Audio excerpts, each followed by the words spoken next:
Ano nga ba ang kaya mong gawin alang-alang sa pera? Ano ang kaya mong baguhin? Matustusan lang ang pangangailangan mo sa buhay.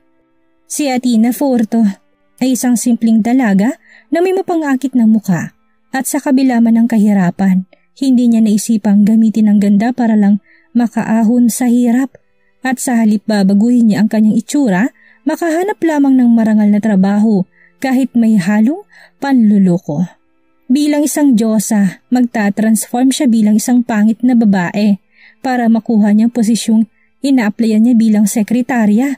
At doon, makikilala niya si Marvin J. Cabral, ang lalaking luluharan ni naman dahil sa angkin nitong kagapuhan. Idagdag pa natin ang gwapo nitong kapatid na si Kevin Josh Cabral, ang lalaking handang gawin ang lahat makuha lang ang babaeng minamahal kahit kapatid pa ang makalaban. Well, sundan ang nakakakilig at puno ng emosyong kwentong pag-ibig ni Marvin J. at Athena. Athena's POV. Athena! Athena! Lumabas ka dyan! Napabilis ang hakbang ko papunta sa pinto nang marinig ang sigaw na yon. Nakayuko kong binuksan ang pinto't napabuntong hininga. Galit na mukha ni Aling Sena ang bumungad sa akin. Hoy Athena! Nasaan ang bayad mo? Abay 3 buwan ka nang walang bayad ah! Anong akala mo sa apartment ko? Pagmamay-ari mo na? Inis na sabi nito sa akin. Tininan ko siya pati ang paligid namin. Nakatingin sa akin ng mga kapwa ko nangungupahan. Ang iba'y naaawa, ang iba'y napapailing na lang. Pwede po bang 500 muna? Wala pa po akong nahanap na trabaho eh. May hinang sabi ko. Nahihiya talaga ako sa kanya pero wala akong magagawa. Inis niya akong tiningnan bago bumuntong hininga at nilahad sa harapan kong nakabukas niyang palad. Akin na! Basta't huhustuhan mo ako ng bayad bukas ha? Sabi niya. Agad kong nagtungo sa may ref matapos tumango kay Aling Celia. Tininan ko ang pera ko na nakapatong sa ibabaw noon. 800 na lang.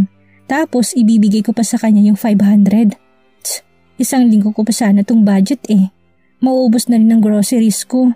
Nakanguso kong dinampot yon at bumalik sa may pinto. Inabot ko ang 500 pero hindi ko agad binitawan. Goodbye 500. Hello gutom. Ano ba Athena? Bitaw na! Asik sa akin ni Aling Celia. Dahan-dahan kong binitawan yun. Agad din namang umalis si Aling Celia na nagbubunga nga pa. Kesyong lakas daw ng loob kong umupa, wala naman daw akong pera. Hays, porke nakakaangat siya sa akin ay ganito na lang niya ako tratuhin. Kailangang makahanap na ako ng trabaho ngayon dahil kung hindi sa kalsada ako pupulutin. Napabuntong hiningan lamang ako. Athena! Napatigil ako sa pagsara ng pinto nang may matinis na boses na tumawag sa pangalan ko. Sabi ko naman sa'yo, sumama ka na lang sa amin ni Gemma sa bar eh. Easy money doon. Sabi ni Roxy.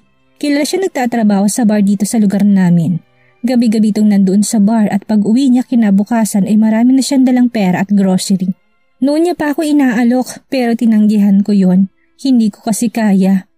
Oo nga naman Athena. Sayang, maganda. Sexy at makinis ka pa naman. Bebenta ka ng malaki. Gatong pa ni Gemma. Pasensya na pero hindi ko gustong ganyan trabaho. Nakayuko kong sabi. Ay, ang hinin mo, nakakainis ka? Basta kapag nagbagong isip mo, katukin mo lang kami. Sabi pa ni Roxy bago hinila si Gemma paalis. Katabi ko lang ang inuupahan nilang bahay at 1 taon ko na rin silang kapitbahay pero hindi ko makuhang makisakay sa trabaho nila. Hindi ko kaya. Isinara kong pinto't sumandal doon bago nagpakawala ng buntong hininga. Kahit mahirap ako, hindi ko ibebenta ang dangal ko. Nagayos na ako dahil hahanap ako ng trabaho ngayon. Sana swertihin ako. Kompleto naman ako sa papel at credentials. Hihingi na lang ko ng advance para makabayad bukas. Pakapalan na lang ng muka. Inabot na ako ng tanghali pero wala pa rin akong mahanap. Gutom na rin naman ako kaya naghanap ako ng karinderya na mura lang ang mga tinda. Kailangan kong magtipid na sobra. Umorder ako ng 1 cup ng kanin na tag 10 pesos at kalahating order ng sinigang na baboy. Napabuntong hininga ulit ako nang makitang iisang gayat lamang yun ng karne at taba. Trabaho, trabaho. Where na you? Sabi ko bago sumubo ng kanin. You're looking for a job? Napatingin ako sa katabi ko nang bigla-bigla na lamang nagsasalita. Lalaki siya na sa tingin ko'y nasa 30 na. Nakasuot siya ng t-shirt na blue na pinatungan ng chaleco at nakasuot ng Brazilian cap. Naghahanap ako ng model para sa kumpanya namin. Baka gusto mo, nakangiti niyang sabi. Trabaho! Lord, the best ka talaga! Hindi mapuknat ang ngiti ko habang hinihintay ko nung lalaking kumakain. Pagkatapos namin kumain ay siya na rin nagbayad ng kinain ko. Tinuro niya sa akin ang katapat na building ng karinderya. Sobrang laki noon at mataas. Ito na to, magkakatrabaho na ako. Ngunit kunot-no ako nagpatuloy sa paglalakad nang pumasok siya sa maliit na pinto. Shortcut passage to. Hindi pwedeng makita agad ng bagong modelo. Nakangiti niya sabi na mapansin ang kunot ng noo ko. Kahit nag-aalinlangan ay sumunod pa rin ako sa kanya. Pinapasok niya ako sa isang kwartong maliwanag. Puno yun ng gamit ng mga photographer. Tinanguan niya isang lalaki nandoon at sinabing magmumodel ako. Lumapit siya sa akin at ngumiti. Sigurado kang papasok ka dito? Gusto mong magmodel? Tanong sa akin isang lalaki may dalang kamera. Opo, kailangan ko po ng trabaho eh. Sabi ko tinihila pababang skirt na suot ko dahil kanina pa niya tinitingnan ang legs ko. Good choice, maganda ka't sexy. Pero alam mo ba, kayang-kaya katang pasikatin? Basta, gagawin mo lahat ng gusto ko. Nakangisi niyang sabi at hinawing buko. Napaiwas ako. May hidden agenda pala to eh. Napalingon ako doon sa lalaking kausap ko kanina. Nakaupo lamang siya sa gilid habang nakangisi sa akin. Di bali na lang po. Hahanap na lang po ako ng ibang trabaho. Utal kong sabi. You cannot escape now. Sabi niya tinawakan ako sa balikat. Unti-unti niya nilapit ang mukha niya sa akin. Shit! Agad kong sinipang pinakaingatan niya tumatras bago tumakbo. Shit you lady! Humanda ka sa akin! Sigaw ng lalaki pero nagpatuloy lang ako sa pagtakbo. Malayo-layo na natakbo ko, nakalabas na ako sa lugar na yon. Kaya tumigil muna ako sa isang poste ng kuryente nang maramdaman kong naninikip ng dibdib ko at pumipintig ng sentido ko dahil sa pagtakbo. Muntik na yon. Napahawak ako sa may tuhod ko at pilit na hinahabol ang hininga nang may lumapit na babae sa poste at nagdikit ng papel. Tininan ko naman kung ano yun. Job hiring. Uso pa palang ganito? Akala ko pa naman internet na lahat. Hiring secretary. Malapad ako napangiti nang mabasa kong heading. Trabaho, qualifications, 18 to 25 years old, female, a degree holder must be industry use, must have a long patience, very important qualification, dapat pangit. What? Oh my, bagsak ako sa very important qualification ko no? Hindi naman sa pagmamalaki, ay maganda akong babae. Siguro dahil na rin sa magagandang lahi ng mga magulang ko. Never mind. Pasok ako sa dalawang naunang qualifications. Pero yung panghuli, tininan kong baba. Salary starts at 30,000 per month? Wow! Ang laki! Grab na this! Magpapanggap na lang akong pangit. Hindi naman siguro ko mahahalata. Kailangan ko ng trabaho kaya papatusin ko na to. Alam kong mali kasi panloloko yun. Pero wala na akong pagpipilian. Agad akong dumaan sa isang maliit na cosmetic shop at bumili ng mga gagamitin ko. Kailangan kong magmadali. Sinilip ko ang cellphone ko para tingnan ang oras. 2 p.m. na. Kaya yan. Halos lahat naman ng opisina dito ay 5 p.m. ang out. Dumiretso ako sa pampublikong CR at doon nag-ayos. Buti na lang at walang pumapasok habang nandoon ako. Pinakapal kong kilay ko at kinapala ng blush on. Medyo pinalagpas-lagpas ko rin ng lipstick ko. Itinali kong virgin hair ko ng paponytail at ginulo yun ng bahagya. Hay, bumaba ang tingin ko sa suot ko. Bumili ako ng may kahabaang palda at may kalakihan t-shirt sa ukay-ukay. Nakatabi lang ng cosmetics shop. Napabuntong hininga ko nang makitang sarili ko. Hindi na ako to, pero kailangan kong gawin. Sayang yung trabaho. Kanina pa ako nakatingala sa building na nasa harap ko. Ang taas naman ito tang laki. Siguro isa ito sa pinakamalaking building dito sa lugar. Napakayaman siguro ng may-ari nito. Marami na akong nakitang building at isa ito sa mga nakita kong kaaya-ayan tingnan. Hindi na ako tumunganga ng matagal. Kailangan ko ng trabaho. Nilibot kong tingin ko tumigil lamang yun sa guard. Lumapit ako sa kanya para magtanong. Kuya, kulbit ko sa kanya. Humarap naman siya sa akin at gano'n na lamang ang pagkadismaya ko sa naging reaksyon niya. Ay, santong kabayo. Gulat na sabi niya. Napasimangot naman ako. Pasensya na. Ano bang may paglilingkod ko sa'yo? Kamot batok niyang sabi habang hindi makatingin sa akin. Alam kong nandidiri siya sa itsura ko. Kahit ako din, ganun ang feeling ko. Pero for the sake of my life, I need to do this. Kuya, saan po ba yung HR department niyo? Mag-a-apply po ako. Nakayuko kong sabi. Pansin ko rin na pinagtitinginan at tinatawanan na rin ako ng mga taong labas-masok sa building na ito. Akala mo naman kagandahan ng mga nilalang? Mga judgmental. Sandali lang iha, tatawagan ko lang ang head para ikaw nang puntahan niya dito. Baka maligaw ka pa. Secretarial position ang applyan mo, hindi ba? Yun na lang kasi ang available namin. Napatango na lang ako't napayuko ulit. Sosyal naman, ako ang aplikante, ako pang pupuntahan. Maya-maya rin naman ay may narinig akong papalapit sa pwesto namin. Siya na ba yun, Manong? Tanong ng isang boses. Opo, ma'am. Mabilis na sagot ni Manong guard. Tumigil siya sa harapan ko kaya dahan-dahan akong nagangat ng tingin. Nanlaki ang mata niya kaya napayuko ulit ako. Hi, people of the world. Alam kong pangit ang ayos ko. Hindi na kailangang isampal ng paulit-ulit sa mukha ko. Hey, I'm sorry. Nagulat lang ako. Can I see your face? Tanong niya sa mahinang tono. Dahan-dahan ako nagangat ng tingin. Nakita ko na tuloy ang itsura niya. Maganda siya. Maganda rin ang pagkaka-makeup niya. Medyo kinulang nga lang sa tela ang suit niya. Masyado kasing hapit sa katawan at maiksi.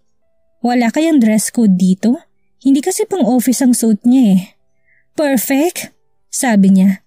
Ako nga pala si Jamia Fernandez. Ako ang HR head. Tara, tanggap ka na.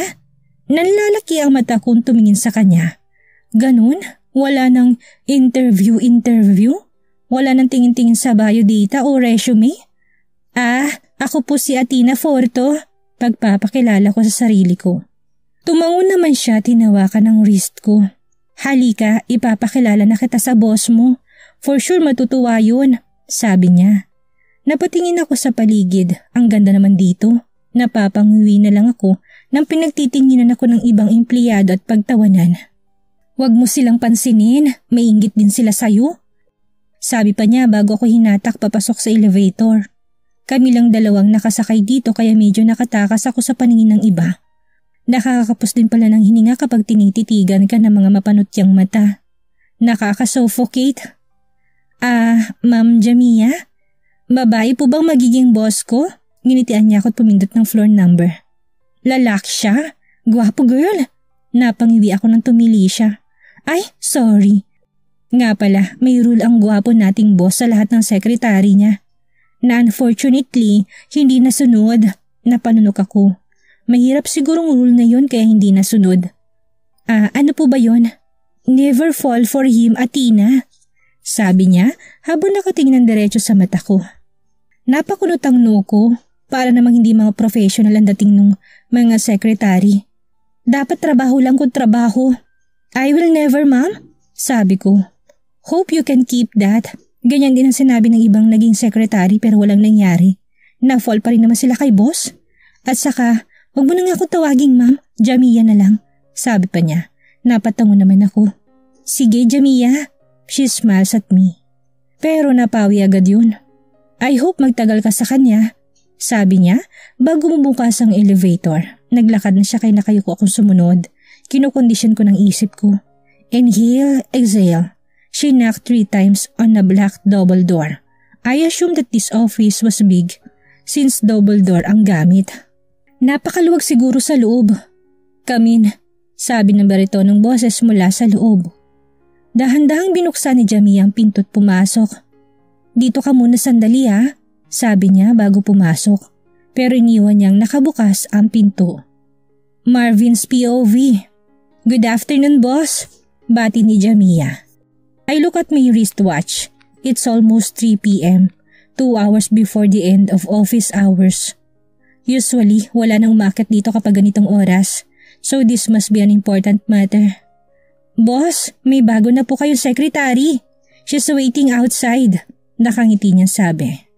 Tiningnan ko si Jamia mula ulo hanggang paa. Ramdam kong kumunot ng malalim ang noo ko. Kailan pa ako nag-allowed ng ganyang kaiksing damit sa company ko? I asked in a monotone voice, not wanting her to be scared pero mukhang natakot ata. I'm sorry, boss. Cut it. Nasaan ang bago kong secretary? Qualified ba siya? Yung itsura niya, yung rule na sabi mo ba? Sunod-sunod kong tanong at sumandal sa upuan ko. Yes, boss. Papapasukin ko na po ba siya? Tanong niya. I shortly nodded. Tumingin siya sa may pinto't may sinanyasang pumasok. Dahan-dahang pumasok ang isang babae na may kaguluhan ng buhok. Disente naman ang suit niya na sobrahan lang sa tela sa sobrang laki at haba sa kanya. Can I see your face, woman? Tanong ko. Medyo napaatras naman siya at napakapit sa braso ni Jamia at ang isa pa niyang kamay ay sa dibdib. Nagulat ko ata. Dahan-dahan siyang nagangat ng tingin. Una ko napansin na makapal niyang kilay. Sunod ang makapal niyang blush on, ang suot niyang salamin at ang maganda niyang ngiti na nagpalabas sa dalawang malilit na dimple sa gilid ng labi niya. Good afternoon, boss, sabi niya. Napatigil ako sandali. What's with her voice? Mahina. Hindi ka ba marunong mag-ayos sa itsura mo? Lagpasan ng lipstick mo, tanong ko sa kanya. Pilit na hindi pinapansin na maganda niyang ngiti. Napatago siya sa likod ni Jamia. Ganito lang po yung alam kong ayos eh, mahinang sabi niya. You can leave us now, Jamia, sabi ko. Tinignan niya muna ang babae bago umalis. What's your name? Tanong ko. Tinignan niya ako sandali bago ang nameplate sa lamesa ko. Ako po si Athena Furto, boss, sabi niya. I nod as recognition of what she have said. I'm Marvin J. Cabral. I will be your boss as long as you did your job well. And you didn't break any of my rules. Ngumiti naman siya at nagnod. Napakunot ang noo ko. Ba't siya ngumingiti? Nang mapansin niya siguro nakakunot ang noo ko, biglang naburang ngiti niya. Ang table na yun ang magiging table mo. Sabi ko habang nakaturo sa isang maliit na cubicle na dating kinakapwestuhan ng mga naging secretary ko. Those women, they didn't follow my rule. Gustuhin ko naman na lalaki maging secretary ko yung nadalaan na ako. Nanakawan kasi ako dati ng lalaki kong secretary kaya nakakadala. Malaki-laki rin ang halagang nakuha niya. Pero ayos lang naman yun. Ang ikinakagalit ko sa kanya, kinuha niyang tiwala ko at sinira yun. Ang pasok may 7 a.m. to 5 p.m. with an hour lunch break. Are we clear? Yes, boss. Nakayuko niyang sabi, bakas ang kasiyahan sa mahina niyang boses. You will always follow me but make sure you will follow my only one rule. Please, don't fall for me. Sabi ko. Sus, kahit gaano kakagwapo, hindi ako mahulog sa'yo. Mahinang sabi niya pero nadinig ko. What? Napahawak naman siya sa bibig niya at tumingin sa akin. Inayos pa niya salamin niya bago yumuko ulit. This girl is so cute. Wala po, boss. Pasensya na. Yumuko ulit siya. Napapailing na lang ako at napangiti. At least we are clear. Hindi mo ako type. Mas lalong hindi kita type. Ngisi kong sabi. Hala? Narinig mo yung sinabi ko, boss? I chuckled and nod. It's fine anyway. Ngumiti siya at magsasalita sana na magaling ang phone niya. Sorry, boss. Sagutin ko lang ha. It's okay. Go on. Hello po. Ay, Aling Celia, kayo po pala. Pasensya na po pero katatanggap pa lang po sa akin ng bago kong trabaho. Po? Wag naman po. Hanggang bukas pa naman pong usapan natin eh. Maghahanap po ako. Sige po. Napatingin ako sa mukha niya. Halatang may iniisip siya. Mahina lang yung boses niya kanina pero dinig na dinig ko pa rin ang mga sagot niya. Who's that? Wala po yun, boss. Pilit ang ngiti niya. Don't give a fake smile on me, Miss Forto. Now tell me, who is that? I can't understand myself. I'm irritated because of that fake smile of her.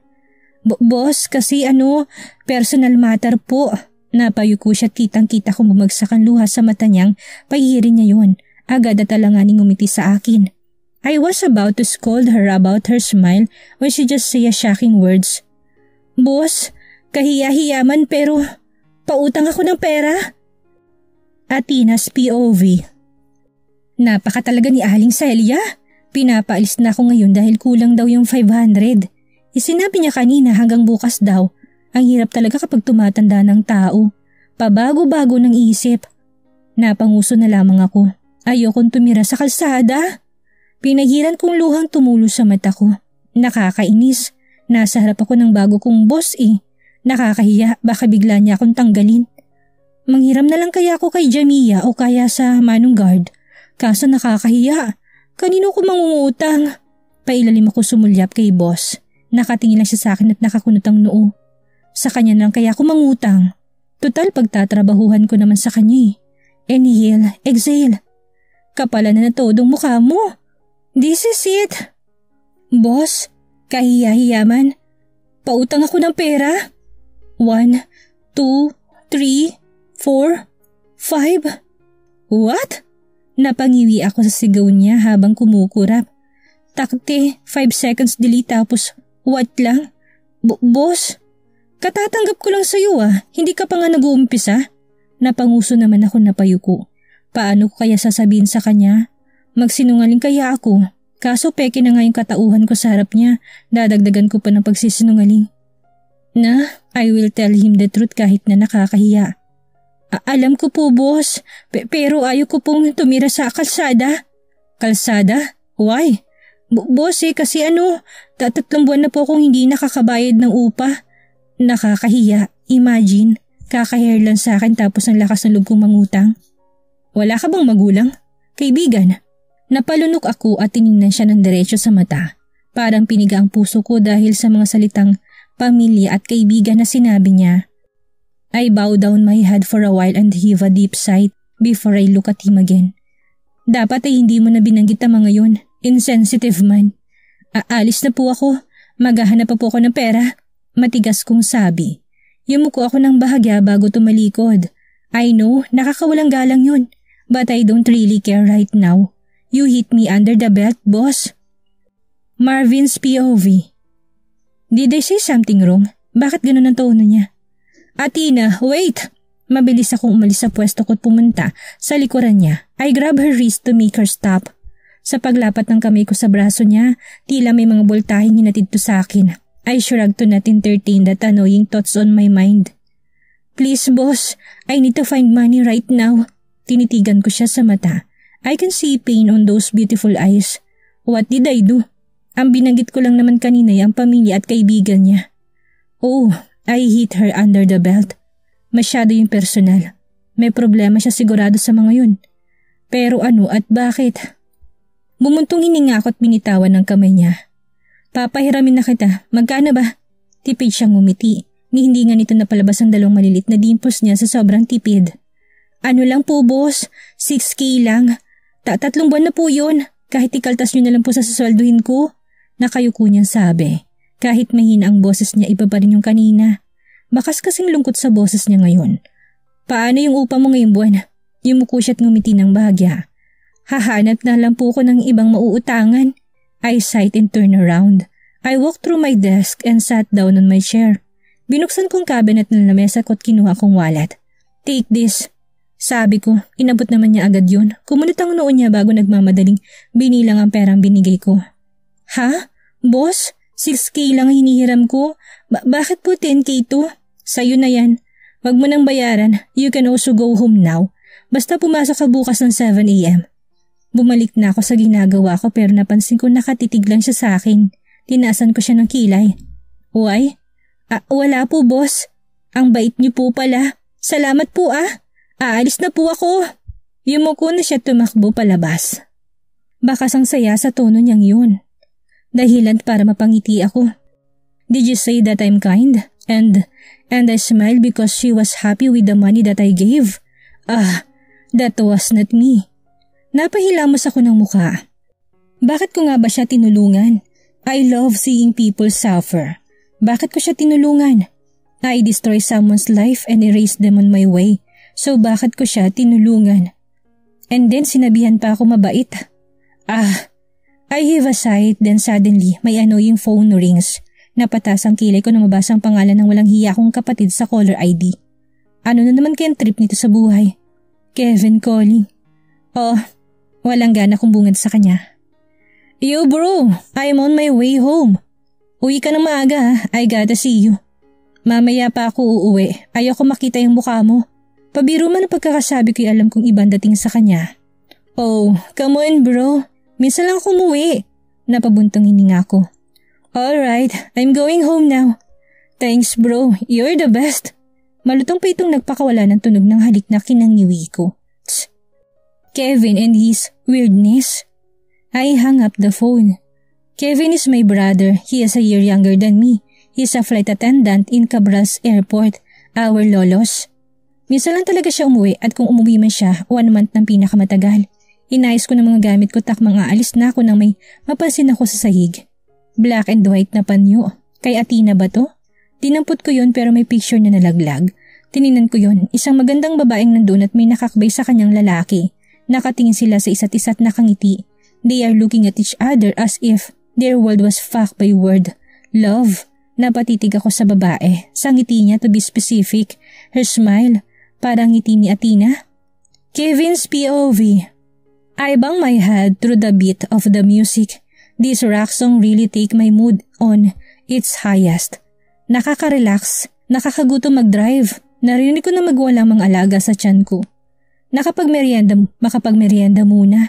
It's been years since I roam around in Makati and I miss the noise of the city. Ilang taon din ako hindi nagbakasyon dito. Pero kahit gaano katagal pang lumipas, nothing has changed. I carefully park my car on the parking lot for the convenience store. Customers that I spotted. I inhale the smell of city when I step out. God, I miss this so much. Maya-maya pa naman uuwi si Kuya Marvin for sure. Mag-snack na lang muna ako. Magaan ang pakiramdam ko nang maglakad ako pupunta sa pinto ng store. I was about to open the door nang may kamay na nakisabay sa paghawak ko sa pinto. I look at the owner of the hand. She's a girl with the glasses, but even though she wears that freaking glasses, it doesn't hide her beauty. Walang make-up at malinis ang muka, mamula-mulang maninipis ng labi. Her cheeks was naturally pinkish. Sibel, I murmured in French. Hindi niya ako pinansin at naunang pumasok sa pinto. Hindi ko alam kung ano meron pero otomatikong sumunod ang mga paa ko sa kanya. Kumukuha siya ng ilang noodles at hindi niya napansin na nahulog ang wallet niya. Kinuha ko yung kinalabit siya. Miss, nalaglag mo yung wallet mo. Sabi ko. Nilingon niya ako tiningnan ng wallet na hawak ko. Dahan-dahan siyang ngumiti, revealing her white teeth and her 2 cute dimples beside her kissable lips. Thank you po. Yumuko pa siya ng bahagi at ngumiti ulit. Her voice, it's good in my ears. So soft, so angelic. OA na kung OA, pero malaanghel talaga ang boses niya. Yeah, medyo mahina pero ayos lang. Ang lambing naman nun. Pumunta na siya sa cashier at nagbayad. Wait, ibig sabihin aalis na siya? I should ask for her name at least. Lalapit na sana ako sa kanya pero nauna siyang lumapit sa akin at ngumiti. Salamat po ulit kuya, aalis na po ako. Nakangiti pa rin niyang sabi. Wait, can I know your name? Nginitian niya pa ako lalo. Hindi ba siya titigil sa kakangiti? Shit, ang ganda-ganda ng ngiti niya. Ako po si Athena. She offered her hand. I held it and do shake hands. Ang lambot ng kamay. I'm Kevin Josh, sabi ko. Bumitaw na siya at ngumiti ulit. Alis na po ako, gabi na po eh. Salamat ulit Kevin. Umalis na siya sa harap ko pero sinundan ko pa siya ng tingin. Athena, hindi ko makakalimutan ng pangalang yon. Anong buhay kaya ang naghihintay kay Athena ngayong may trabaho na siya bilang sekretarya ni Marvin? Hanggang kailan kaya niya may tatago sa binata ang tunay niyang mukha? Yan ang ating aalamin sa susunod nating kabanata.